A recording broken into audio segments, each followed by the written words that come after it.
Esta semana tuvimos algunas imágenes de la tarjeta del Plan Alimentar llegando al conurbano bonaerense y entonces pensamos que quizás sería una buena idea hablar con alguien de provincia que nos cuente un poco cómo está la situación, cómo encontraron y por qué no, qué pasa con la deuda. Por eso estamos hablando ahora con Augusto Costa, ministro de Producción, Ciencia e Innovación Tecnológica de la provincia de Buenos Aires. Buen día, Augusto, ¿cómo estás? Buen día, ¿cómo andan? ¿Todo bien? Bien, la primera pregunta que quiero hacerte es ¿cuándo toca Remanentes? Remanentes está en un parate obligado, digamos, está en boxes, porque las responsabilidades que tuvimos que asumir acá en la provincia no nos dejan margen para ensayar, pero bueno, volveremos. Para quienes no sepan, Augusto Costa tiene una banda que se llama Remanentes, toca el bajo. Dos bajistas hablando en este momento. Dos bajistas, sí, porque yo toco el bajo también, Augusto. Sí, sí, sí. Bueno, eso, es un nombre muy de economista, el nombre de esa banda, Remanente. Sí, nosotros lo adoptamos que en la facultad cuando cursábamos, los remanentes son los que los que regularizan y quedan sin aprobar la materia. Entonces es un nombre bastante nerd también, sí. Totalmente, nerd y bastante económico. Bueno, repasando un poco, me imagino que estás hablando de nerd, relevando como buen nerd, como buen académico, todo lo que vas viendo. Vos estás reuniéndote en distintas oportunidades con empresas, estás recorriendo la provincia y me imagino que estás haciendo un balance de las primeras cosas que estás viendo. ¿Cómo es ese balance y qué es lo que estás mirando? Sí, es tal cual decís. Nosotros hicimos un trabajo más académico, riguroso de hacer un relevamiento con las estadísticas disponibles y con la información sobre los diferentes sectores productivos de la provincia y en general de la situación económica, y desde que asumimos nos estamos dedicando muy seriamente a recorrer todo el territorio de la provincia con nuestros equipos y personalmente estoy yendo a bastantes municipios para intercambiar ideas y diagnósticos con quienes están en el territorio todo el día, y nosotros no nos sorprendimos al asumir de la situación realmente muy complicada y deteriorada del tejido productivo bonaerense, porque era algo que habíamos visto en los indicadores, que cuando nos habíamos juntado con diferentes referentes de los sectores ya nos habían anticipado, y ahora estamos confirmando en cada una de nuestras visitas y en cada uno de los diálogos que tenemos con los empresarios y con los intendentes. Entonces, lamentablemente la situación es muy mala, pero creo que el balance de este primer mes de gestión es que, si bien la economía de la provincia está bastante afectada y hace prácticamente 2 años que estamos en una caída permanente del nivel de actividad y de la industria, particularmente en la provincia, lo que hay es un sentimiento de que se abrió una nueva etapa en la provincia a partir del cambio de gobierno, que tanto a nivel nacional como a nivel provincial hay una nueva lógica de cuál tiene que ser el rol del Estado, de cuál tiene que ser el objetivo en materia productiva y económica, y eso también nos lo está transmitiendo muchos de los empresarios que están empezando a ver que se vuelve a abrir una etapa donde la producción y el empleo va a estar en el centro de la agenda pública y de las políticas públicas sobre todo. Así que ese sería el balance que yo veo de este primer mes y cómo está la situación actualmente.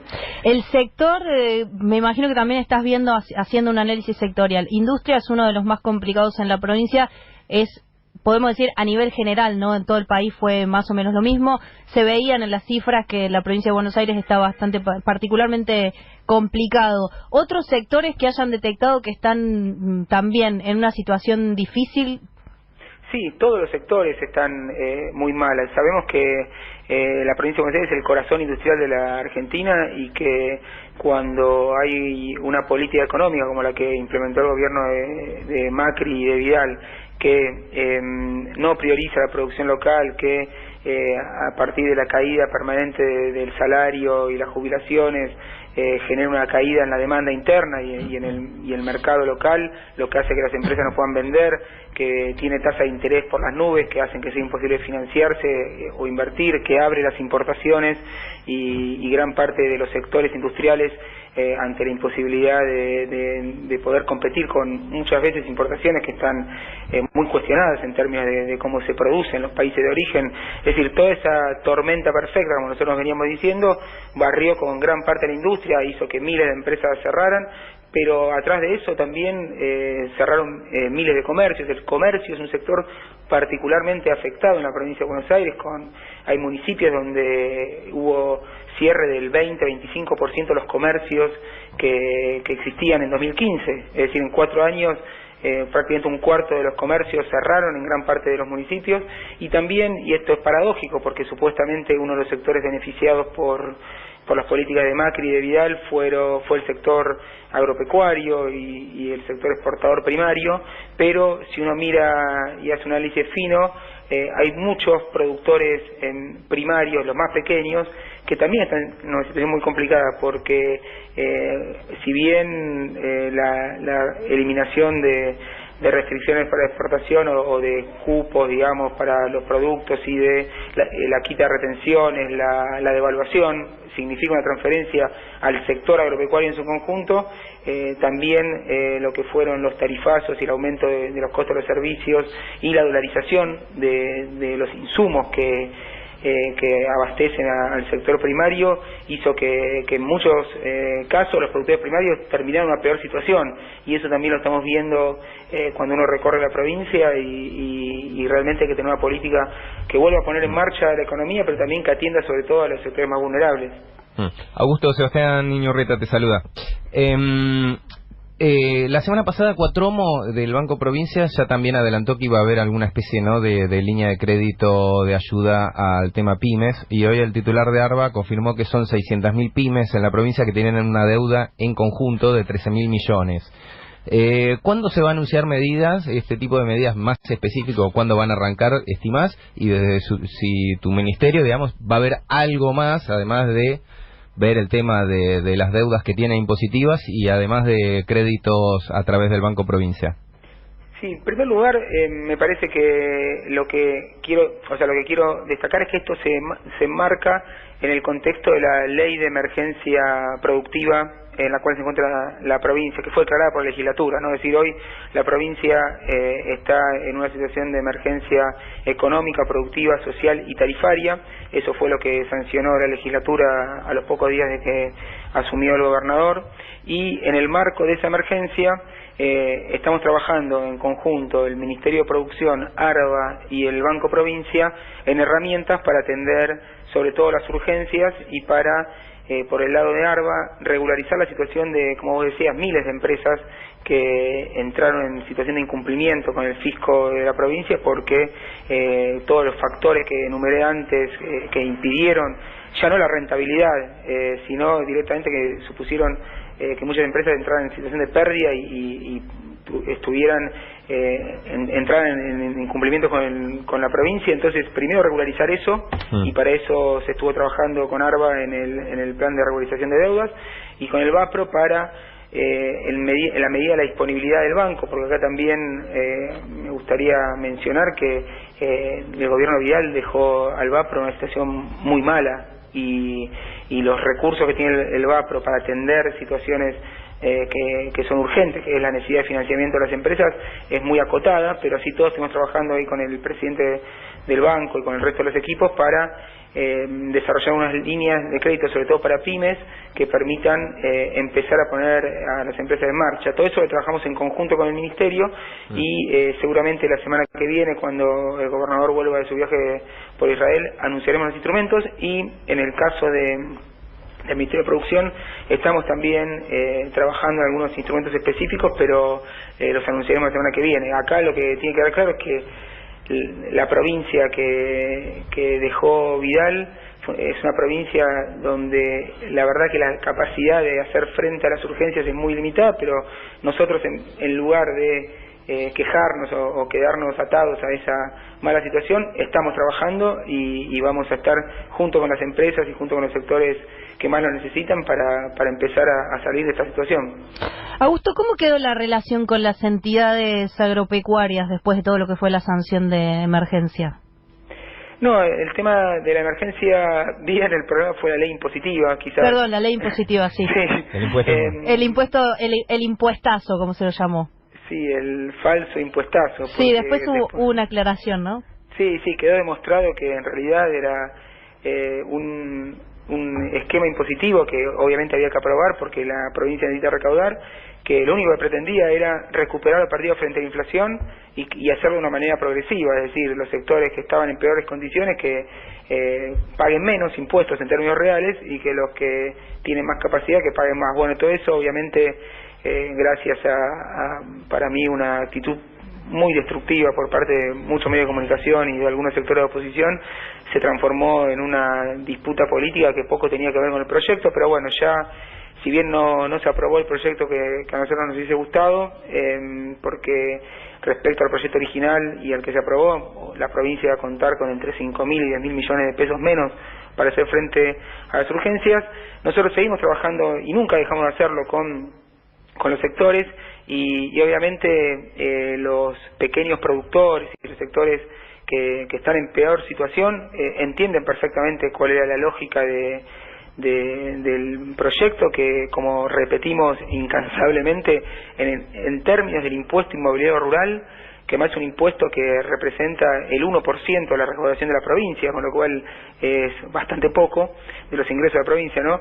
Pero que nosotros queríamos hacerlo más progresivo y segmentando a los diferentes propietarios según obviamente la extensión de sus terrenos. Bueno, ahí quedó claro que solo 200 propietarios iban a pagar un aumento del 75%, el resto iba a pagar o lo que aumentó la inflación o menos, y eso lo tiene muy claro el sector. Entonces la verdad es que simplemente con diálogo y explicando el proyecto ante esta voluntad desinformadora de muchos medios, la verdad que la relación es de trabajo y así estamos con todos los sectores.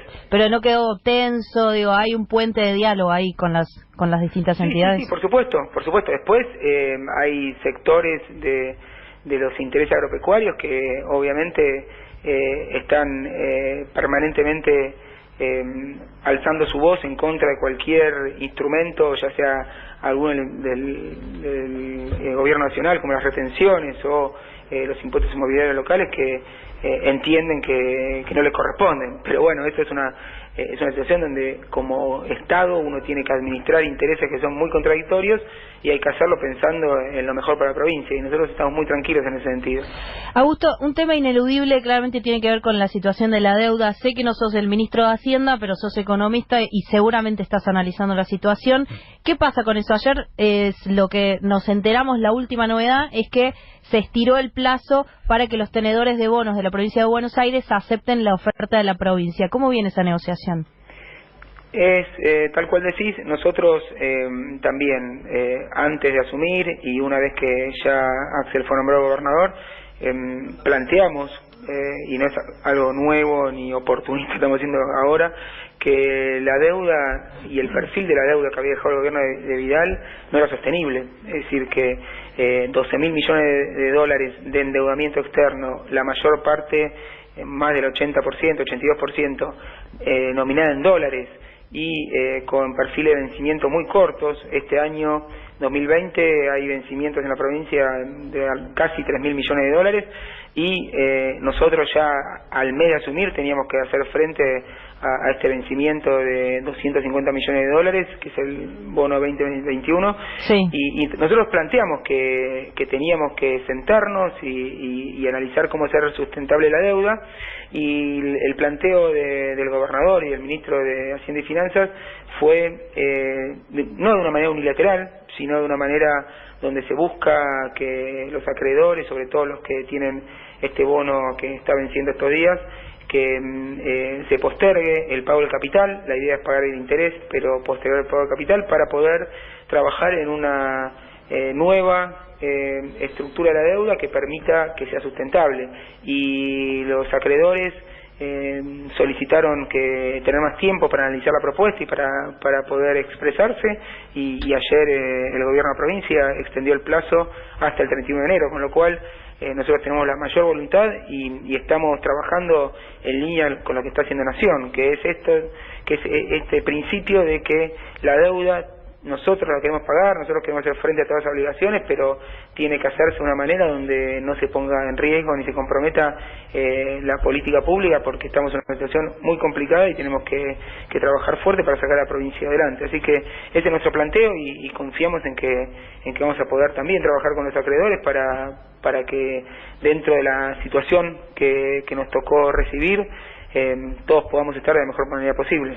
¿Hay posibilidad de que entre en default la provincia? Porque hay tiempo hasta el 31 de enero para los acreedores, como decíamos recién, a aceptar la propuesta. Después se abre, porque el pago del capital era el 26 de enero, o sea, estamos a contrarreloj, ¿no? De hecho, un poco de eso se trata.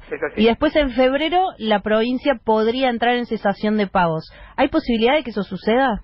Mira, si está pasando esto es porque la gobernadora Vidal se fue y sabía que había un vencimiento ahora muy corto y no dejó los recursos para hacer frente a ese vencimiento, con lo cual si hay una situación donde no se está pudiendo hacer frente a ese primer vencimiento es por la cantidad de recursos que teníamos para hacerlo. Entonces no es la idea, como vos decías, no hacer frente a la obligación, y nosotros estamos confiados y esperando a ver qué resuelven los acreedores respecto a la propuesta, y después se verá. No hay muchos escenarios posibles y nosotros confiamos en que vamos a poder resolver la situación sin llegar a situaciones que nadie quiere. Augusto, ahora, si llega a ocurrir ese escenario, digamos, en el día a día del bonaerense, ¿qué le implicaría? Preferiría no especular sobre ese escenario y preferiría esperar a que se resuelva la situación y después veremos, pero por eso digo, acá hay que ser consciente de la situación en la que estamos, que todos los bonaerenses lo saben, cuando uno habla con los empresarios, todos y con los sectores sociales y con los sectores de los trabajadores, todos saben cuál es la situación de la provincia. Entonces creo que eventualmente cuando tengamos la resolución de este primer paso que hay que dar, veremos cómo seguimos, pero hay que esperar para ver qué ocurre. Augusto, es la última, porque sabemos que estás con mucho trabajo, pero es imposible hablar con vos y no preguntarte sobre Precios Cuidados. Volvió Precios Cuidados con el espíritu en el cual un poco había sido diseñado. Para quienes no leyeron el libro de Augusto, ahí está bien detallado el espíritu y la manera en la que se llevó adelante ese programa. ¿Cómo lo ves ahora y qué pasa en la provincia de Buenos Aires? ¿Está funcionando bien? Sí, me parece que por suerte tenemos de vuelta un programa que es muy útil para los consumidores y para poder ir ordenando la cuestión de precios. Para mí el trabajo que hizo la Secretaría de Comercio Interior y el Ministerio de Desarrollo Productivo de Nación fantástico. Trabajaron contrarreloj también en una nueva canasta, un nuevo listado de productos que recupera la representatividad que tiene que tener el listado de precios cuidados para que pueda ser un listado de precios de referencia. Y lo que estoy viendo en estos primeros días desde el relanzamiento es que paulatinamente se empieza a abastecer y a señalizar en los supermercados los productos del listado. Nosotros también estamos viendo con los intendentes cómo está la situación en cada uno de los municipios, particularmente en el conurbano, y los indicadores que estamos viendo de cumplimiento son buenos para lo que implica poner en marcha nuevamente el programa. Y desde la provincia estamos trabajando con Nación. Vamos a hacer un convenio para que nuestros inspectores y nuestros inspectores tanto provinciales como de los municipios participen en el control y el monitoreo del programa para que garanticemos que llegue a todos los distritos de la provincia, y lo estamos haciendo coordinadamente con Nación. Así que creo que también acá la posibilidad de tener un trabajo articulado entre los tres niveles de gobiernos me da muy buena perspectiva para el funcionamiento del programa, y seguramente cada vez más volverá a ser un programa que permite que uno pueda tomar decisiones de manera informada y que fue, como vos bien decías, el espíritu original que luego fue desvirtuado. Así que me parece que celebro que vuelva a haber una herramienta que nos sirva a todos en última instancia. Augusto, te agradecemos mucho esta comunicación con Futurock y bueno, seguiremos consultándote. Por supuesto que sí, un abrazo grande y bueno, hablamos prontito. Un beso. Augusto Costa, ministro de Producción de Ciencia.